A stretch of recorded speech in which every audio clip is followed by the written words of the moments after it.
Hi guys, Reza সাহেব তার জমি দেখার জন্য যাচ্ছে। তার জমিতে পেঁয়াজ রসুন আছে।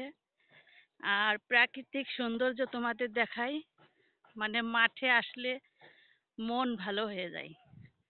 মন ভালো হয়ে যাওয়ার মতো একটা পরিবেশ তোমাদের সাথে শেয়ার না করে পারলাম না। তো দেখো, এই আরে একটু আসতে যান। আমার এসে প্রতিদিন নিয়ে আসে, বাট আমি মানে একদম পিছনে থাকি, সে একদম আগে চলে যায়। একটু হাই দিয়ে দাও।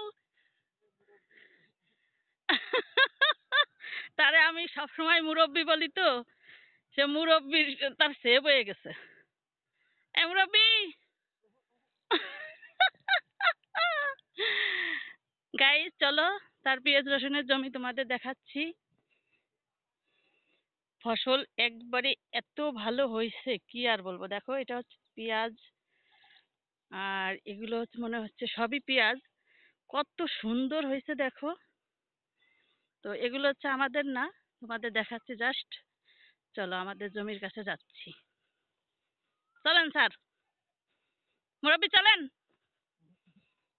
আইনালের কথা আমার এত ভালো লাগতো। এ ভাবি, ভাবি ভালো আছেন?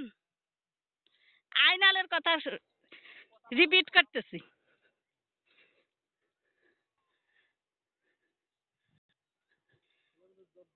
এগুলো হচ্ছে গম। কত সুন্দর দেখো।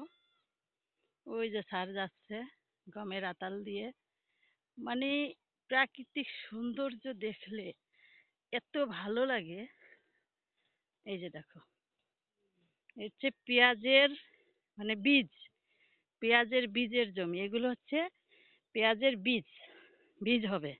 মানে আগামী বছর আবার পেঁয়াজের বীজ বুনবে, এই জন্য হচ্ছে পেঁয়াজের মানে পুরোটা জমি ভরে গেছে পেঁয়াজের বীজ। ওই যে মাঠে কৃষকরা কাজ করছে। আর ওই যে স্যার কত দূরে চলে গেছে। এই যে সে তার জমির কাছে এসে দাঁড়াইছে। এটা হচ্ছে তার রসুনের ক্ষেত। রসুন সুন্দর হয়েছে, একদম বড় হয়ে গেছে। পাশ দিয়ে আবার একটু ধনে গাছ লাগাই দিছে। আর ওইটা হচ্ছে পেঁয়াজ, এটা হচ্ছে পেঁয়াজের ক্ষেত, আর এটা হচ্ছে রসুন। পেঁয়াজ একটু ছোট ছোট রয়েছে না, মানে পেঁয়াজ মনে হয় পরে লাগাইছে আর রসুন আগে লাগাইছে। দেখো পার্থক্যটা দেখো, এটা হচ্ছে রসুন আর এটা হচ্ছে পেঁয়াজ। এই মাঝখান দিয়ে অনেক মূলা লাগানো ছিল, সব শেষ হয়ে গেছে, কিছু কিছু আছে। তার জমির কাছে এসে দাঁড়ায়, এসে প্রতিদিন এসে দাঁড়ায়, শান্তি লাগে। তো সবাইকে দেখাই দিলাম প্রাকৃতিক সৌন্দর্য। এই যে দেখো, জাস্ট মনোমুগ্ধকর। সবাই ভালো থাকো, টাটা।